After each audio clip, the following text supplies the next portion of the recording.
يا ربي بالمصطفى بلغ مقاصدنا واغفر لنا ما مضى يا واسع الكرم يا رب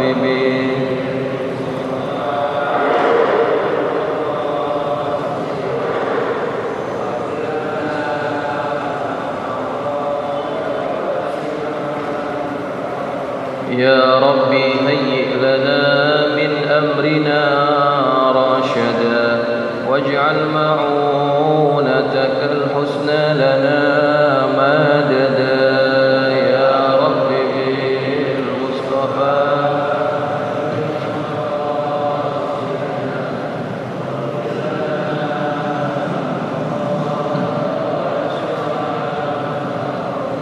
ولا تكلنا إلى تدبير أنفسنا فالنفس تعجز عن إصلاح ما فسدا يا رب بالمصطفى واغفر لنا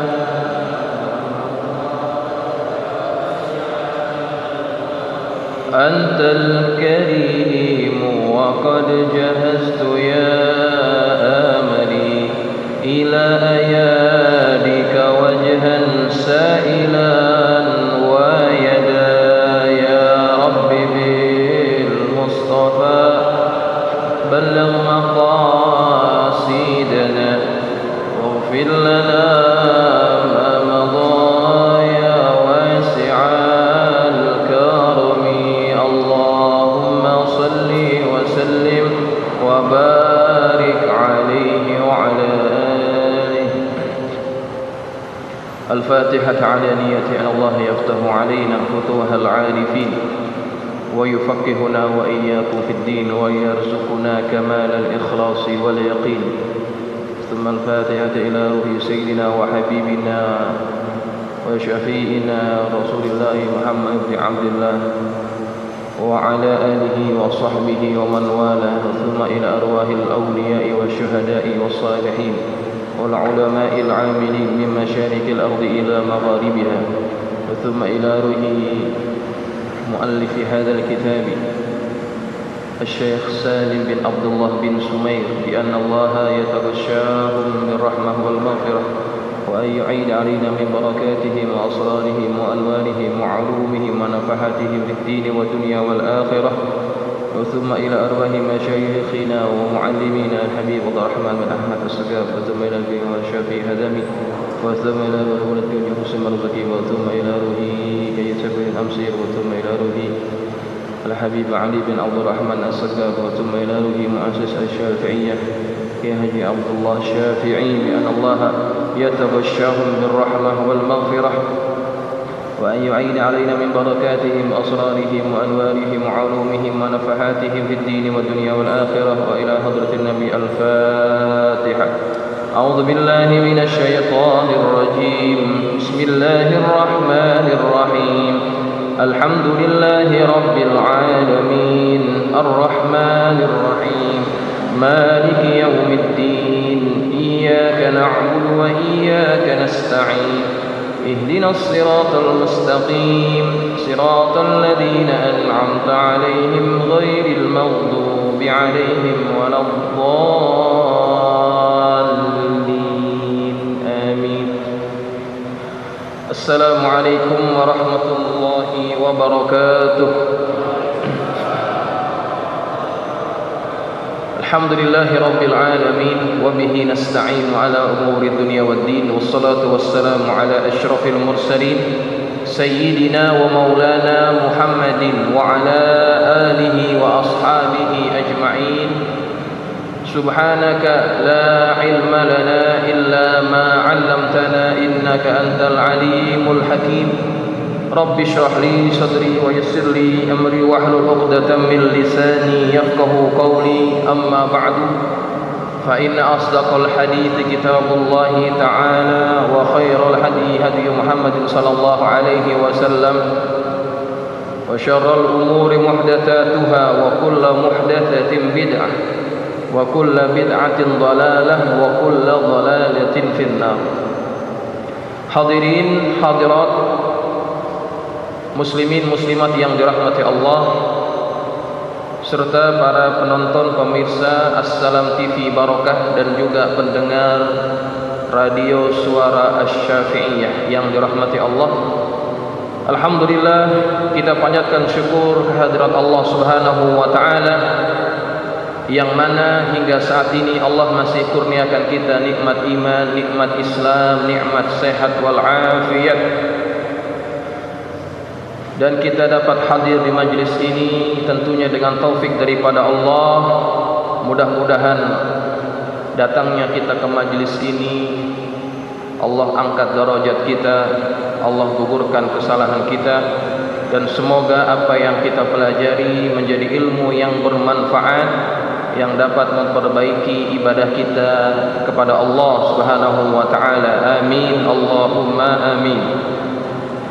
Jamaah yang dirahmati Allah sekalian, kita akan teruskan pengajian kitab Safinatun Najah. Malam ini kita masuk pada fasal yang membicarakan tentang keadaan-keadaan salat berjamaah atau bentuk-bentuk salat berjamaah.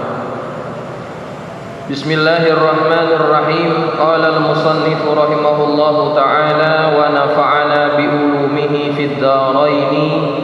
Amin. Qala radhiyallahu ankum. Faslun.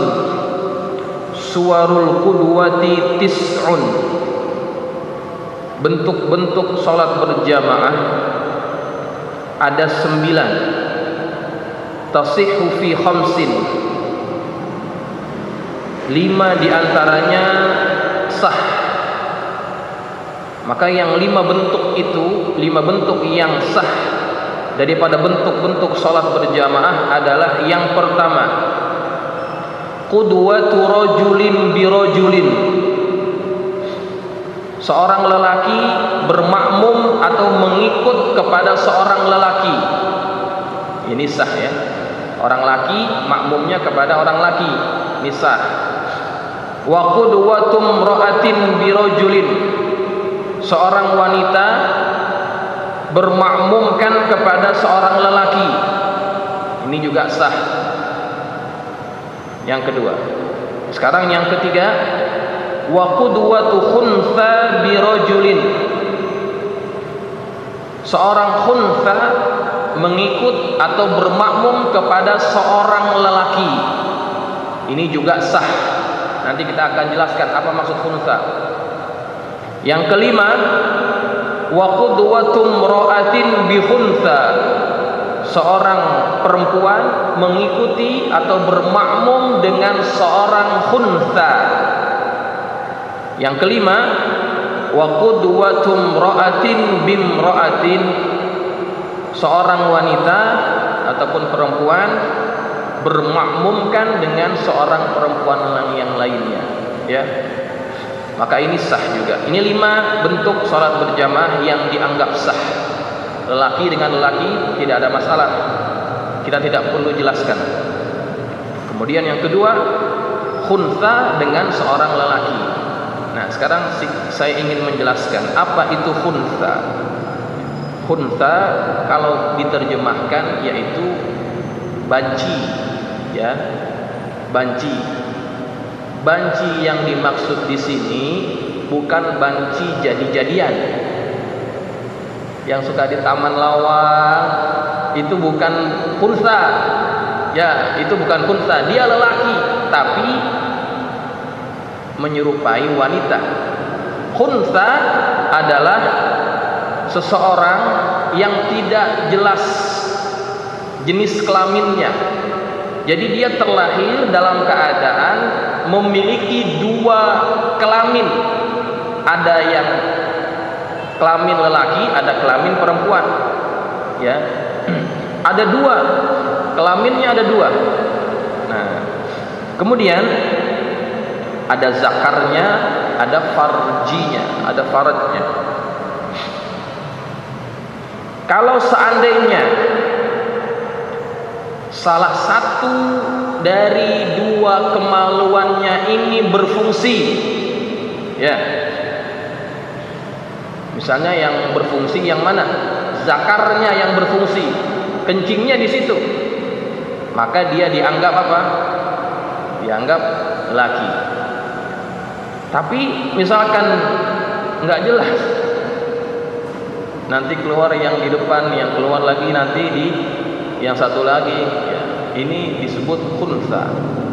Ya, nah khunsa ini dia kedudukannya lebih tinggi daripada wanita, tetapi lebih rendah daripada lelaki. Maka khunsa tidak boleh menjadi imam kepada lelaki, tetapi dia boleh menjadi imam kepada perempuan. Ya, itu khunsa. Jarang sekali orang yang mempunyai status jantina sebagai khunsa, jarang. Nah, ada yang baru-baru ini seorang atlet voli, namanya siapa ya?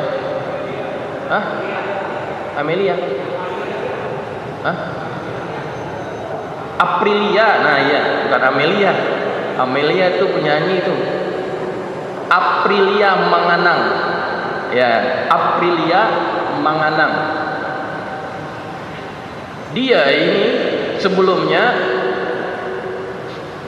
dikategorikan sebagai orang wanita, perempuan. Kenapa?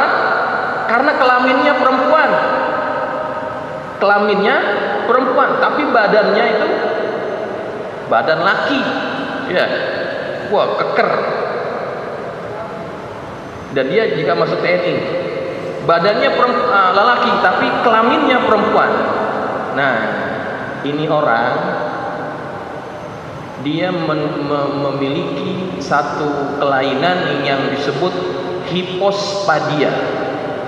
Ya, kalau kita baca itu nama kelainan pada dia ini namanya hipospadia. Apa itu? Kalau tidak salah, hipospadia ini adalah kelainan dari saluran kencingnya. Dia seharusnya jadi lelaki, tetapi waktu lahir kemaluannya tidak jadi zakar, tetapi tubuh badannya itu sifat-sifatnya sifat badan lelaki. Nah, ini unik yang ini nih. Ini unik, kelaminnya satu, kelaminnya kelamin wanita, tetapi setelah dicek dia ini memiliki jumlah testosteron. Hormon testosteronnya itu lebih banyak. Jadi kalau orang lelaki hormon testosteronnya itu lebih banyak daripada wanita. Kalau wanita hormon estrogennya lebih banyak. Dia enggak. Dia ini memang memiliki hormon testosteron layaknya seorang lelaki. Dan yang unik lagi, dia ini tidak memiliki organ dalam seperti wanita, tidak ada rahim. Ya, tidak ada rahimnya. Akhirnya kata dokter diputuskan bahwa dia ini adalah lelaki. Seharusnya kalau dia punya kelainan seperti itu, waktu dilahirkan, waktu masih dia bayi, harusnya dioperasi, dibenurin, dibetulkan gitu ya. Tapi lantaran dia tidak punya biaya, dibiarkan begitu. Nah, akhirnya dia diputuskan sebagai lelaki. Dia tidak dikategorikan sebagai khunsa, ya. Kalau khunsa kelaminnya dua, ya, kelaminnya dua, sangat jarang. Kasus seperti itu jarang. Baik. Nah, kemudian yang ketiga itu seorang wanita bermakmumkan kepada seorang khunsa. Ini juga sah. Yang terakhir, perempuan bermakmumkan kepada perempuan, ini juga sah, ya. Kalau sesama wanita, ingat ya, kalau sesama jamaah wanita itu kedudukan imam tidak sama dengan kedudukan orang lelaki lagi sholat berjamaah. Kalau sesama jamaah perempuan, imamnya ada di tengah-tengah. bukan di depan. Ya. Kalau sesama perempuan, imamnya bukan di depan, tetapi satu saf dengan para jamaah perempuan lainnya. Cuma bedanya untuk membedakan antara imam dengan makmum, dia maju sedikit saja. Itu ya. Itu beda kedudukan imam apabila dia bersama dengan jamaah wanitanya dibandingkan dengan orang lelaki ketika sholat berjamaah. Itu bedanya. Ya.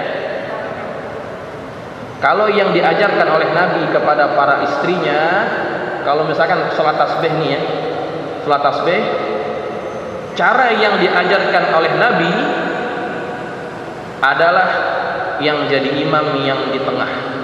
Imamnya di tengah, maju sedikit, sekedar membedakan kedudukan dia dengan makmum, itu. Bukan terlalu maju ya, gitu ya. Baik.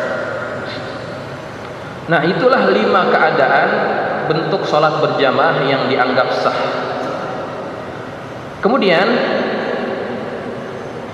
wa tabtulu fi arba'in, dan 4 bentuk sholat berjamaah yang lainnya itu adalah tidak sah atau dianggap batal. Bagaimana bentuknya? Yang pertama adalah qudwatu rajulin bimra'atin, lelaki bermakmumkan kepada wanita. Ini haram, tidak sah, batal sholatnya. Seorang lelaki bermakmumkan kepada wanita. Pada tahun awal 2000, tahun 2000-an, waktu saya masih kuliah S1, waktu itu ada yang viral ya, yang heboh. Ada seorang profesor berkebangsaan Amerika, namanya Profesor Dr. Aminah Wadud. Dia pinter, cuma dia berijtihad bahwa perempuan boleh jadi imam. Maka waktu itu viral, dia jadi imam sholat Jumat. Khotibnya dia, jamaahnya semuanya orang laki. Nah, itu heboh waktu itu, dibahaskan oleh para ulama. Maka bentuk sholat berjamaah seperti ini dianggap batal, ya, tidak sah. Seorang lelaki bermakmumkan kepada seorang wanita, tidak boleh. Walaupun si perempuan itu hafiz Quran, alim, yang di belakangnya orang biasa, tetap tidak boleh. Seorang makmumnya lelaki, imamnya perempuan, tidak boleh. Kemudian wa qudwatu rajulin bi khuntha, lelaki bermakmumkan atau mengikut kepada khuntha, ini juga tidak boleh. Yang ketiga, wa qudwatu khuntha bimra'atin, seorang khuntha bermakmumkan kepada seorang perempuan, ini tidak boleh juga. Yang terakhir, wa qudwatu khuntha bi khuntha, seorang khuntha bermakmumkan kepada khuntha lagi, ini juga tidak boleh. Inilah 4 bentuk sholat jamaah yang dianggap batal, ya. Baik jamaah sekalian, saya anggap ini tidak terlalu banyak masalah, ya. Ini tidak terlalu banyak kemuskilan, jadi tidak perlu banyak penjelasan. Nah, kemudian kita masuk pada pasal yang berikutnya. Faslun syurutu jam'it taqdimi, syarat-syarat jamak takdim, ya, syarat-syarat jamak takdim.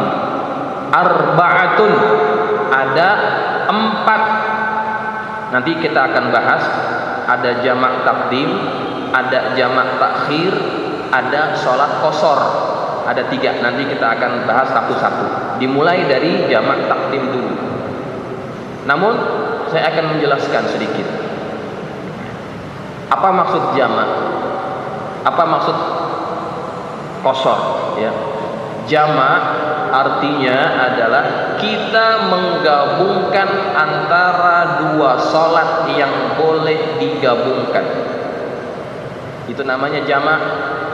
Sholat zuhur bisa dijamak dengan asar, sholat maghrib bisa dijamak dengan isya, subuh nggak bisa. Subuh nggak bisa. Yang boleh hanya itu aja. Nah, kalau misalkan sholat zuhur dengan asar dilakukan pada waktu zuhur, itu namanya jamak takdim. Kalau sholat zuhur dengan asar dilakukan pada waktu asar, itu jamak takhir. Oke, biar paham. Nah, kemudian satu lagi yang namanya qashar. Qashar ini adalah apa? Qashar ini meringkaskan bilangan rakaat sholat. Yang tadinya 4 jadi 2, yang tadinya 3 jadi 2, yang tadinya 3 jadi 3 juga, nggak bisa. Yang bisa diqashar cuma 4. Subuh apalagi ya, subuh nggak bisa diqashar, yang bisa diqashar yang 4. Nah,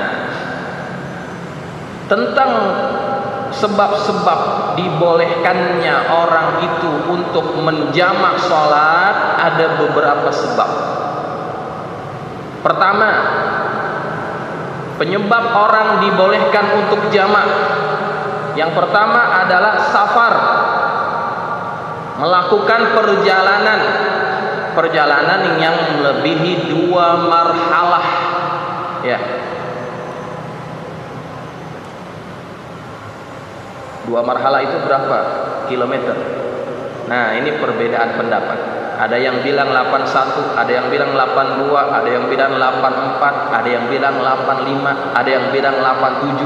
Paling minimal 81, nggak boleh daripada kurang dari 81. Itu kalau dikonversi kepada kilometer, ya. Sebab-sebab dibolehkannya sholat jamaah, yang pertama safar, ya. Yang kedua mator. Apa mator? Hujan, ya, boleh kita jamak. Yang ketiga, sebab yang dibolehkan jamak adalah kalau kita dalam keadaan sakit, boleh dijamak, ya. 3, safar, mator, marok, ya. Safar, hujan, sakit. Ini 3. Nah, kalau safar, kita bukan hanya boleh menjamak, tetapi juga boleh mengqashar, ya. Kalau safar bukan hanya boleh dijamak, tetapi juga boleh diqashar, diringkaskan. Kenapa boleh diringkaskan?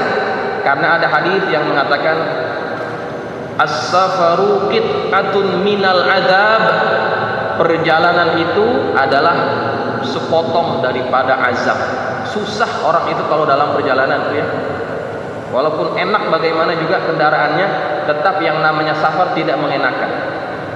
Makanya dibolehkan kita mengqasharnya. Nah, kemudian safar ini juga selain bisa dilakukan dengan cara diqashar, dia juga bisa dilakukan dengan cara jamak takdim atau jamak takhir. Bisa, ya. Baik. Itu yang pertama. Yang kedua, penyebab kita dibolehkannya untuk menjamak adalah karena hujan. Nah, kalau hujan hanya boleh dilakukan dengan cara menjamak takdim. Hanya boleh jamak takdim. Jamak takhir bisa nggak? Nggak boleh. Qashar apa lagi? Ya, kalau sebabnya hujan hanya boleh dijamak takdim. Yang ketiga, sebab yang membolehkan menjamak adalah sakit. Nah, sakit ini hanya boleh untuk jamak takdim dan jamak takhir. Bisa dilihat bagaimana keadaan yang memungkinkan. Tapi qashar boleh nggak? Qashar nggak boleh. Kalau yang sakit hanya boleh menjamaknya. baik itu jamak takdim atau jamak takhir. Ya, baik. Sekarang kita bahas syarat-syarat sahnya sholat yang dijamak takdimkan. Ada 4 syaratnya. Yang pertama adalah al-bada'atu bil ula. Syaratnya dimulai dengan sholat yang pertama. Itu wajib ya. Jamak takdim wajib dimulai dengan sholat yang pertama. Sebagai contoh, misalnya kita ingin menjamak takdimkan zuhur dan asar, maka yang harus kita mulai adalah sholat zuhur dulu. Sholat zuhur dulu, tidak boleh sholat asar. Ya, kalau misalkan kita sholat asar dulu, maka sholat asar itu tidak dianggap. Dia bisa menjadi nafal mutlak atau sunat biasa, atau dia bisa menjadi sholat qadha. Gitu. Tidak dianggap sah jamak takdimnya. Jelas? Harus sholat yang pertama, yaitu sholat zuhur atau sholat maghrib. Gitu ya. Lihat nanti ya. Sabar. Kemudian kalau jamak takhir, nah ini tidak ada syarat ini. Kalau jamak takhir bebas, kita mau mulai dari yang mana aja. Bisa mulai dari asarnya dulu atau bisa mulai dari zuhurnya dulu, bebas. Ya, bebas. Kalau jamak takdim wajib dimulai dengan sholat yang pertama. Baik. Kemudian yang kedua, syaratnya yang kedua adalah niyatul jam'i fiha. Niat menggabungkan sholat itu ataupun niat jamak takdim pada fiha, pada sholat yang pertama. Ya. Niat jamak takdimnya pada sholat yang pertama itu wajib ya. Apakah wajib niatnya waktu takbiratul ihram? Apakah wajib waktu itu? Tidak wajib waktu takbiratul ihram. Bisa di mana saja selagi dia belum salam dari sholat yang pertama. Gitu. Paham? Hah? Baik. Lafaznya gimana? Lafaznya gimana? Ya? Lafaznya gimana? Misalkan kita niat dari takbiratul ihram ya. Usolli fardhaz zuhri. Usolli fardhaz zuhri majmu'an bil asri.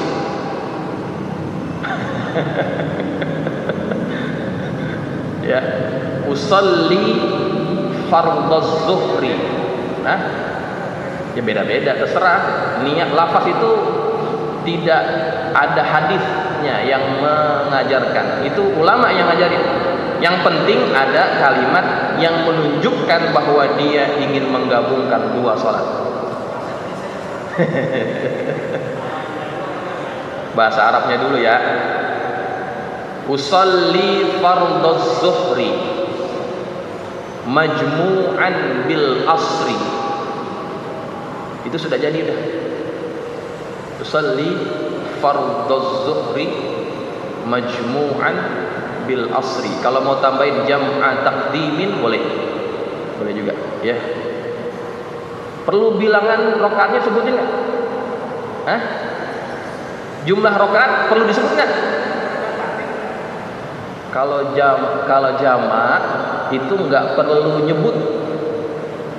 Kalau qasar wajib. Kalau qasar wajib menyebutkan qasran. Nah, itu wajib. Usolli fardhaz zuhri qasran contohnya. Kalau enggak nyebut qasar enggak sah. Kalau qasar ya.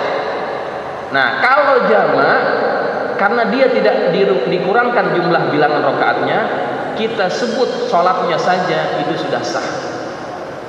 Karena apa? Setiap kita pasti tahu zuhur berapa rakaat? 4. Kalau qashar wajib sebut qashron secara diringkas gitu.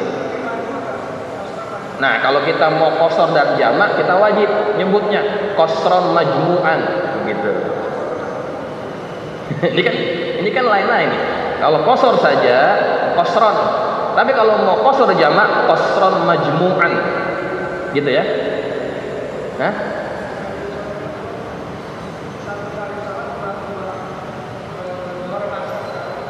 Iya, memang gitu. Nanti niatnya ya. Ini kita masuk bab jamak takdim dulu. Oke, itu niat bahasa Arabnya, Bang. Niat bahasa Indonesia gimana? Sahaja aku. Nah, ini bahasa orang dulu nih, sahaja aku. Sahaja aku. Kalau orang sekarang udah nggak paham. Aku niat gitu. Aku niat sholat zuhur. Di majmu'an kita terjemahkan saja bisa digabungkan dengan asar ya, atau dijamakkan dengan asar gitu. Itu sudah bisa ya. Nah, kalau kita hafalnya ataupun kita bisa nyebutin dalam bahasa Indonesia tidak ada masalah pakai itu. Cuma ketika takbir lintaskan saja dalam hati bahwa kita sholat zuhur digabungkan dengan asar gitu ya. Itu kalau waktu takbir. Tetapi jamak takdim ini tidak disyaratkan niatnya waktu takbir. Tidak disyaratkan. Selagi dia masih belum selesai sholat itu, sholat yang pertama boleh. Contohnya ketika tahiyat akhir ya, sebelum dia salam lintaskan dalam hati, saya mau jamak dengan asar gitu ya. Saya ingin jamak sholat zuhur dengan asar. Lintaskan dalam hati jadi. Ya iya. Yang paling enak mah di awal ya. Ini yang 4 rakaat ya. Iya. Ini kalau jamak takdim yang 4 rakaat ya. Niatnya, niat jamaknya itu disebut waktu sholat yang pertama. Oke, jelas ya. Nah, ini niat jamaknya, Bang. Nah, niat jamaknya wajib pada sholat yang pertama. Nah, kalau yang kedua nggak usah niat jamak lagi. Gitu kan jamak takdim, ya. Ya, niat yang kedua sholat asar aja. Gitu. Gitu ya. Baik, yang ketiga, syarat yang ketiga, wal muwalatu bainahuma. Artinya berturut-turut mualat antara dua sholat itu, sholat yang dijamak. Maksudnya mualat tidak ada pemisah yang dianggap lama, ya. Maksud dari mualat tidak ada pemisah yang dianggap lama secara uruf. Nah, ukuran lama itu berapa lama? Kata para ulama, ukuran pemisah yang dianggap lama itu melebihi sholat 2 rakaat yang dilakukan secara ringan. Kalau pemisahnya antara 2 sholat itu lebih lama dari 2 rakaat yang dilakukan secara ringan, maka itu sudah tidak lagi mualat. Sholat 2 rakaat secara ringan berapa menit? Kita bicara menit aja dah. 3 menit. Sholat 2 rakaat yang dianggap ringan 3 menit. Ya, 3 menit itu kelar tuh sholat 2 rakaat. Kalau nggak percaya coba aja. Ya, ringan artinya tidak banyak-banyak. 3 menit selesai. Nah, kalau lebih daripada itu, contohnya dia tidak langsung buat sholat yang kedua, dia diam dulu 10 menit. Itu namanya tidak mualat, putus sudah, putus. Dia mesti ulang lagi. Tetapi misalkan pemisahnya itu dia perlu wudhu, habis sholat yang pertama batal, dia wudhu lagi, tidak ada masalah. Ya, Selesai wudhu dia langsung sholat lagi yang kedua, boleh dia nyambung, begitu ya, boleh. Nah itu yang ketiga. Di sini disebutin, fala yadurrul faslu biwudu'in, maka tidak mengapa apabila pemisahnya itu dengan sebab wudu, wa tayammumin, atau dengan sebab tayammum, wa qala bi khafifin, atau dia mencari sesuatu yang dianggap ringan, walau ghairi muhtajin ilaihi, walaupun dia tidak memerlukannya.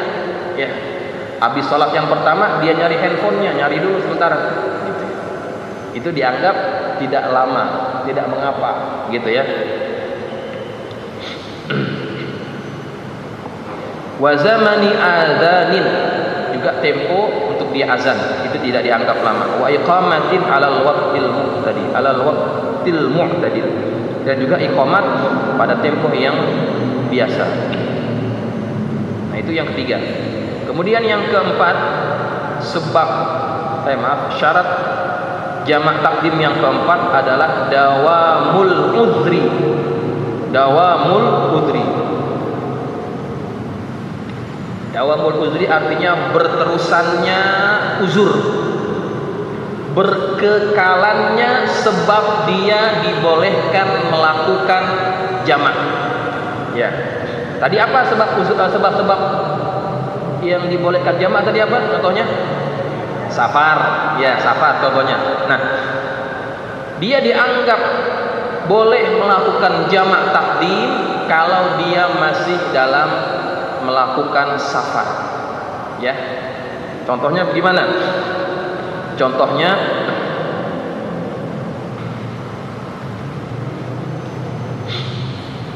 misalkan dia melakukan sholat jamak takdim dengan sebab musafir.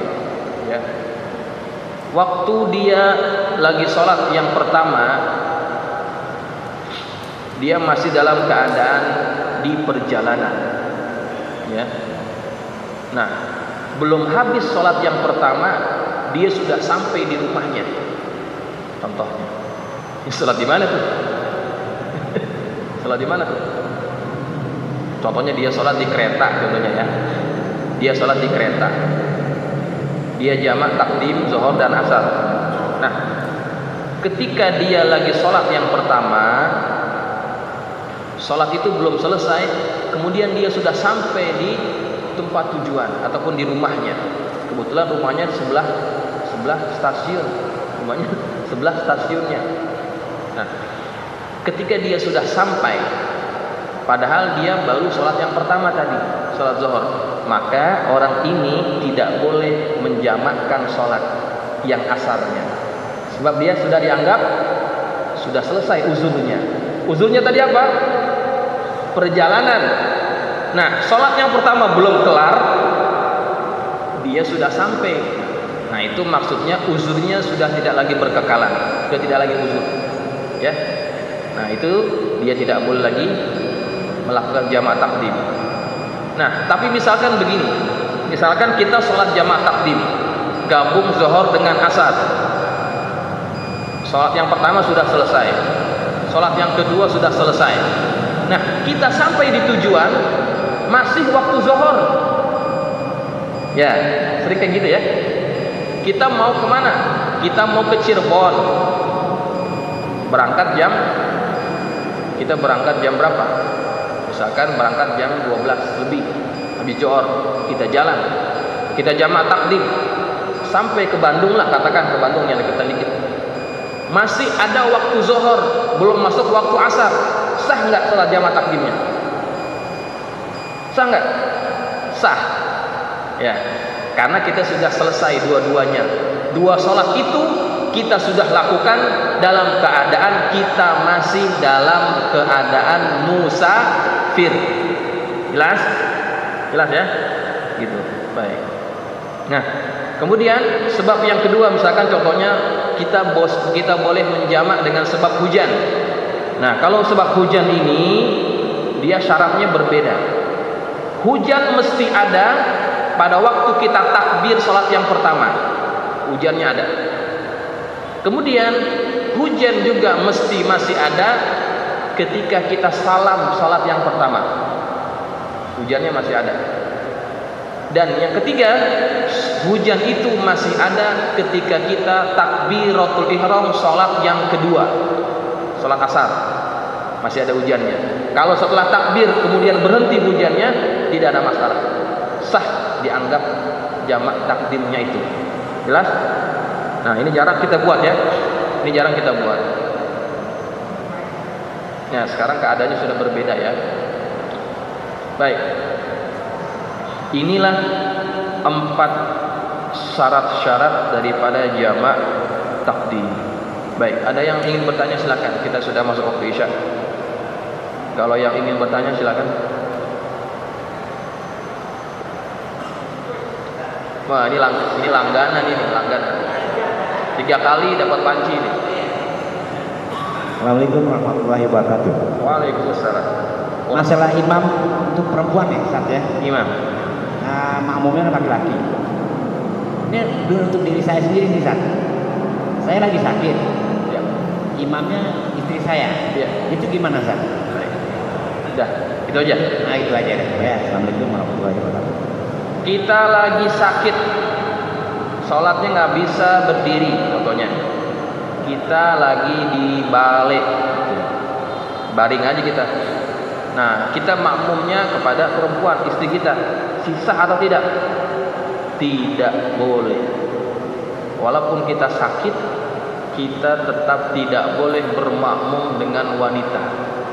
Ya, tidak boleh bermakmum dengan wanita. Tidak boleh. Apapun keadaan kita, ya, jelas ya. Hah? Boleh. Suaminya sakit, dia jadi imam, boleh, nggak ada masalah. Boleh. Iya. Boleh. Boleh. Iya. Kalau yang imamnya laki sakit, yang perempuan sehat, boleh. Iya, perempuannya sehat. Yang sakit kan lakinya. Ya, boleh. Boleh. Gitu ya. Jelas?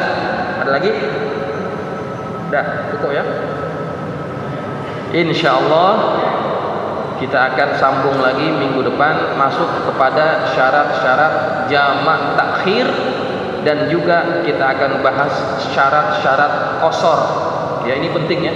Syarat-syarat qasar, jangan sampai kita salah ya. Jangan sampai kita salah memahami tentang sholat qasar. Ada yang ini contoh aja ya.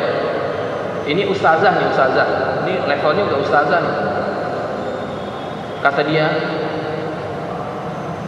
kita masih boleh sholat qasar selama 3 hari. Padahal dia musafirnya di tempat di mana dia bermusafir itu di sana lebih daripada 4 hari. Contohnya dia ingin ke Surabaya. Dia ingin tinggal di sana 7 hari di Surabaya. Nah, sampai di Surabaya kata dia 3 hari masih boleh. Entah hari keempat baru nggak boleh qasar gitu. Nah, ini salah paham ya. Ini banyak terjadi begitu nih. Ya. Nah, itu perlu kita dalami ilmunya insyaallah minggu depan ya, minggu depan.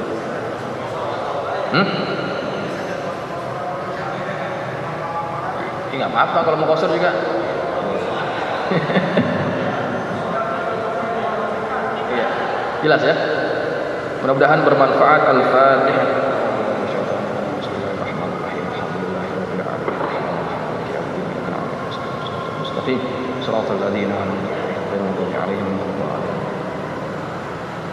Bismillahirrahmanirrahim. Alhamdulillahi rabbil alamin, wassalatu wassalamu ala asyrafil mursalin sayyidina maulana Muhammadin wa ala alihi wa ashabihi ajma'in.